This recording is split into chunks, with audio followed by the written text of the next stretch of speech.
Hello, guys and gals, me Mudahar, and it's dark tonight.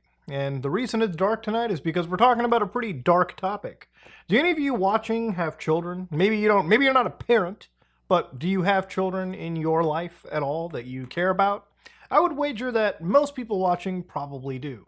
And if that's the case, do you trust them on online video games like Roblox?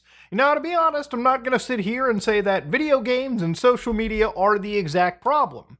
But I think giving a child in today's day and age a smartphone and a tablet unchecked is pretty much one of the most irresponsible things you can do. Now, as a kid, when I was growing up, my parents always pretty much monitored everything that I was doing online. I think most of my friends were effectively monitored. And a lot of that came out due to the fact that the internet was this brand spanking new technology. Okay, back in the day when you fired up MSN Messenger, you sent your friends over a DM on like Newgrounds, whatever. All right, parents were kind of getting used to it. They were like, whoa, this is a place where my son can talk to a random person on the internet? At least my parents were always like, hold on, let me sit near you, son. Let me see who you're IRC chatting with. And thankfully in my life, I never really ended up doing anything wrong. I never really ended up getting, sort of taken advantage of, right? Generally speaking, our schools even taught us, hey man, if somebody wants to meet up with you on the internet, be very careful. Don't do it. Don't actually go meet anyone you find on the internet. Make sure you know them in reality. In fact, when I was growing up, there used to be news broadcasts of people talking about PictoChat on the old DS as a vector for grooming, okay? Don't ever talk to somebody random on PictoChat. They might be 30 feet within you, if that. But of course, ladies and gentlemen, one of the reasons why I'm talking about it is, ladies and gentlemen, Roblox and Discord are actually currently being sued for allegedly facilitating child abuse. Not exactly a good situation whatsoever. In fact, there's an entire court case right over here where, again, the actual plaintiffs necessarily do involve John Doe, a minor, represented by a guardian, Charles Jonas. And they want to bring it against Roblox Corporation and Discord Incorporation. So, of course, the actual action for this lawsuit seeks to hold Roblox and Discord accountable for facilitating the exploitation of this 13-year-old kid. So, again, it's an incredibly heinous thing to read, and this is where, the moment I cover this, I want to just stress one thing. I'm not here to demonize social media platforms. I'm not here to completely exalt, a parent in this situation. If you're somebody that gives your children unfettered access to the internet, there is some level of responsibility you do take. But I do understand that if you're a parent, you can't be there 24/7. So it's a weird balancing act that you have to do. But I definitely do think that sites like Roblox and platforms like Discord actually don't do nearly enough to prevent the level of disgusting behavior that happens on their platform. It's one of those jokes we constantly make all those times, Discord moderator grooming, or really anything of that nature, and I believe the joke has to stem from some reality. So in this situation, what they said was, defendants lure parents into believing their apps are appropriate places for children to play. In reality, defendants well know the design of their app makes children easy prey for preds. They also allow adult users to identify and readily initiate conversations with children, then manipulate the trust of those children, including by gifting them Robux, which is the microtransaction currency. Roblox allows adult users to easily identify and groom children and then move their communications over to Discord. So if you're not getting it, basically the idea is, let's just say PDF file Larry goes on to Roblox and they find a whole bunch of kiddos. Now they find one kid they shower with Robux and a whole bunch of gifts, okay? Really creepy stuff so far. Now Roblox has some protections in their communications, but nothing effectively stops Larry from maybe goading the kid into saying, hey, you wanna get onto my Discord server? And because they're on an off-site platform, because they're on a chat service like Discord, everything changes right there. Roblox is not involved at that point. Then comes an entirely different entire social media service to go into. So over here they say it's an app that permits a child to chat with anyone over voice, video, and text messaging. On Discord, these preds are able to coerce the children into sending explicit images or meeting in person. So again, what they said was the 13-year-old kid in this situation was an avid user of Roblox and Discord. And the father allowed plaintiff to use these apps only because he trusted defendant's representation that their apps were safe for children to use. So I guess one of the important things to also look for here is let's look at Discord child safety, for instance, and see what Discord has to say about it, right? So when you go to like Discord's actual website, they do say that the teen and child safety policy explainer, right? So first off, they don't allow illegal material on their platform.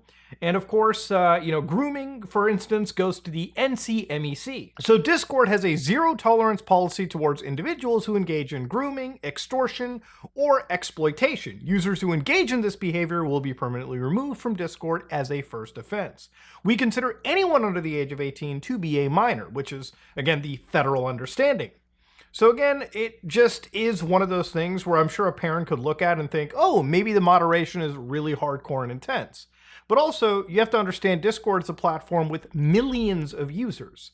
So, of course, moderation can't be there for every single case that happens, which is something all of us are pretty fucking aware of. So obviously, in one of the points in this case, they bring up the Roblox sign-up screen and they say, no matter what, okay, even though Roblox says kids gotta have parental permission, nothing stops those kids from making their own account.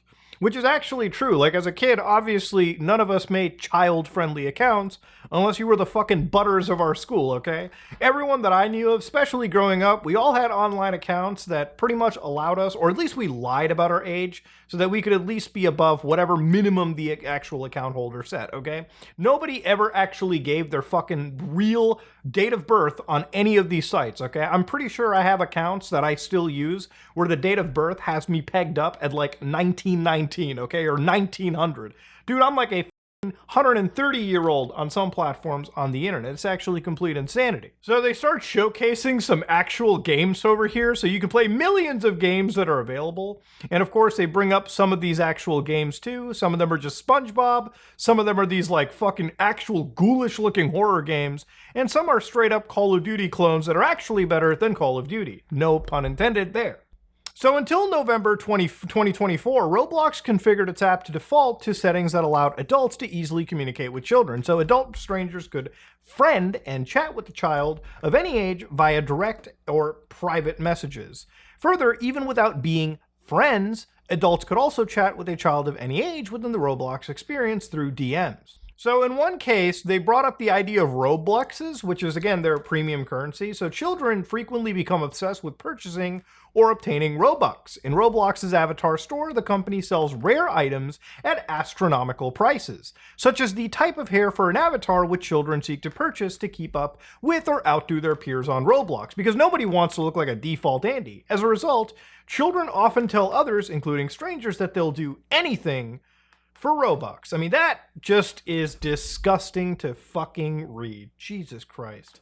So they showed some screenshots of really wild stuff here too. So this is the public bathroom simulator, where it seems like people who literally were rated age 9 and up were actually simulating straight up, activity in this place. Okay, it was fucked up to watch. Like, the fact that you could sit on somebody's lap in the toilet, all right, makes it a bit just disgusting. So they started to bring up that Roblox had one point actively hosted over 600 Diddy games with titles like Survive Diddy, Run from the Diddy Simulator, and Diddy Party, which appeared to report incidents involving Sean Combs, so we all know what happened with P. Diddy.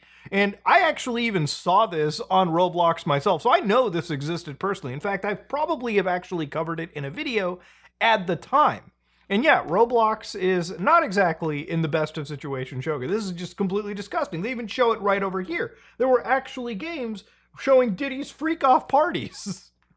And the fact that, again, Roblox's moderation didn't just think to maybe keyword out Diddy from actually showing up, that would have been just the most baseline thing they could have done. I mean, the fact that they had to escape to Epstein Island is already damning enough. But then they started showing actual, again, like chat walls of groups known as adult studios. So this one was actually called Adult Studios. And of course, in this situation, you actually had users soliciting illegal, materials from minors, like looking for a sugar daddy. And again, you can see how they're trying to bypass the moderation filter here. Will do anything you say for money. The fact this is happening on a kid's game and Roblox isn't even putting fucking any effort into stopping it, it seems, at the time, it is just baffling, okay? Like, you are one of the biggest tech companies at this point in the world of gaming, and you're not even putting any single shit towards this. So at this moment in time, Roblox enters the mix, okay? And this is where things get even more gross. So in this lawsuit, they actually showcase certain communities like Family Hideout, where it's a Minecraft-friendly 13-plus community where my name is Wantaru, and I'll be your dad. You'll be my son/daughter. Please come home every day and hang out with me and the rest of your family. So, for instance, there are other servers even that are more discreet, yet are still widely known as places where children are groomed. So, for instance, they showed Furwater Sports and Yif, full of minors, Groom Hub. This server has a you know, I'm watching this show called Dexter recently, and you know, a lot of the people that he goes up against are people that run servers like this, I would say. And, you know, I'm starting to get these Dexter vibes into my head. Again, I will say vigilantism is wrong. Always report this to report this to the platform. But most importantly, fill out something with the police, okay? Just you gotta go one step beyond to combat some real sickos like this, okay? Now, of course, where they say Roblox and Discord work in tandem to facilitate exploitation, I think is a little bit intense. Now, I think that Roblox and Discord put efforts into fighting this stuff. Obviously, they could do a lot better. But to be honest, this could easily be any game. You could replace Roblox with something like Fortnite, for instance. And you could replace Discord with something like, I don't know, any other social media messaging application. And realistically, you know, sickos are going to do anything they can to target minors on the internet. It's been something that's been happening since the days of social media ever beginning, right? It's not brand new. So again, this is one thing where parents have to be vigilant about, especially when their child is using any form of social media network. Just because something is child-friendly like Roblox doesn't mean that you can just immediately give it to them without really constantly looking over who is everyone they're talking to, okay? Simple as that. Now, the thing about Roblox, too, is that they've actually been subpoenaed now because all of this has been just exacerbating. So, for instance, in the state of Florida, Roblox has been sent this subpoena where they just want to get every bit of information they can targeting it. So in the subpoena, they're targeting the things known as unlawful acts and practices. They're targeting investigative powers of enforcing authority. This is what the actual consumer protection subpoena is bringing. And of course, what they wanted to go down into this and what they're specifically looking for right here. Yeah, so the information to produce in their subpoenas now, because again, this is getting to the point, is documents sufficient to show the amount of time spent on the your platform broken down by age for all daily active users, 16 or younger, and exemplars of all marketing materials that relate to your platform suitability for children.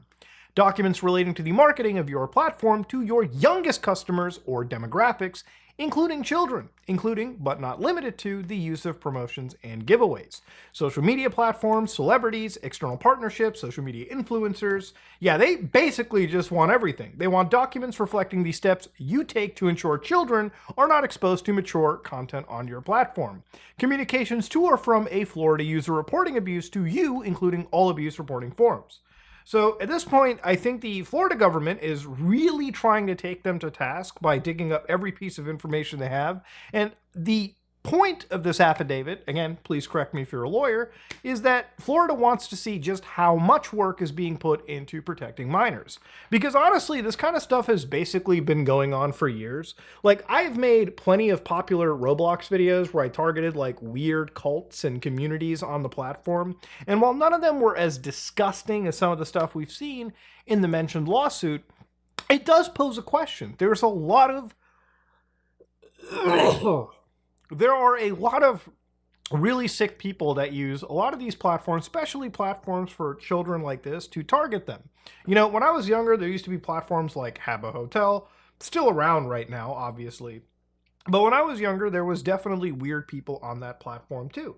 There are weird people on many platforms, but when you have platforms where I think minors and adults are intermixed, like Roblox, that is just a recipe for disaster, right? I really think that when you're dealing with minors on any platform, I really feel like there has to be like a serious degree of separation between both of them, okay? Like, I'm sorry to say, but if you're somebody over the age of 18 and you're dealing with somebody that's under the age of 18, I think maybe one of the best scenarios is like just separate connectivity between both age ranges, okay? Because right now, having these things intermixed, generally speaking, it just allows some of the worst human beings to interact with, again, the youth, just to basically, again, get the youth to do really disgusting things. Again, there are cases that, again, also happen in Florida where, again, they gave a 13-year prison sentence to an offender, Shane Penzak, a 45-year-old man targeting a young person on Discord, right, by pretending to be a teenage girl. So again, pretending to be somebody, catfishing this individual. And again, what did they do? They targeted the victim through Discord, an online chat room popular in the video game community, but specifically the game of choice was Roblox. They pretended to be a teenage girl and used the name Xbox Diamond Girl 2683. They also communicated with the child and sent that electronic gift card, so Robux, in exchange for photographs. After the child obliged, Penzak blamed the victim, blackmailed the victim into performing, and again, they did vulgar acts. And they threatened, again, blackmailed actual children. I mean, there's a special place in hell for sick fucks like this. And to be honest with you, I really don't think that, I feel like if you're doing this kind of stuff, a 13-year prison sentence really isn't enough, okay? I feel like if you're in a state like this, and if you're blackmailing a child and getting them to do and you have gotten them to do disgusting things, I really feel like at that point, life in prison or a death penalty might just be the absolute normal thing.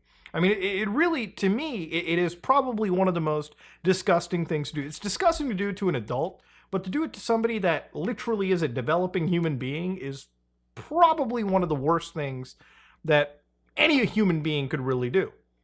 And now I feel like a lot of these laws also are intermingled with things like the Children and Teen Online Privacy Protection Act. So one of the things that I saw, this is a tangent to the side, but one of the things that I saw from guys like Creekcraft, who was talking about COPA 2.0 and how it would be dangerous for a lot of content creators that had primarily younger audiences, right? Which are a lot of content creators that make videos about games like Roblox, games like Among Us, games like Minecraft, right? I would say that most people watching me on YouTube are probably adults or young adults at this point. Or even like, teenagers who are entering into adulthood. And so for me, it's really not that big of a deal. But for COPA, which specifically targets like under 13 years of age, they would be, effectively, a lot of the YouTubers that primarily have those audiences would be very negatively impacted if platforms like YouTube or really any social media service wasn't able to harness their information. Now, two ends, I could kind of understand the reason for it. Like, I think that some level of data protection should be applied for, again, minors. But the way that these platforms handle it is fucking incredibly haphazard. Look, at the end of all this, Roblox is getting fisted.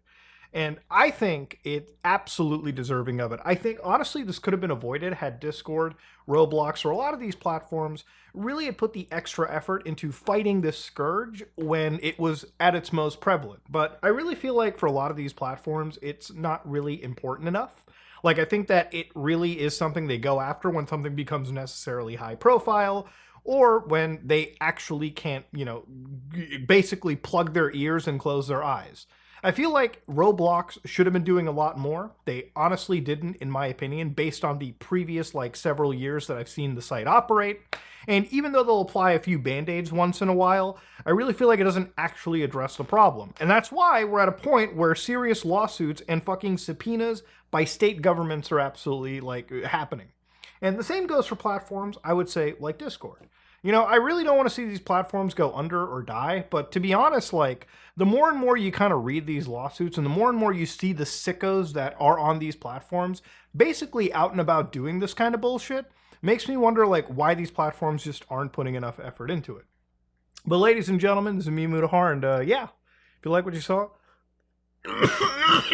please like, comment, and subscribe. And dislike it if you dislike it, I'm out.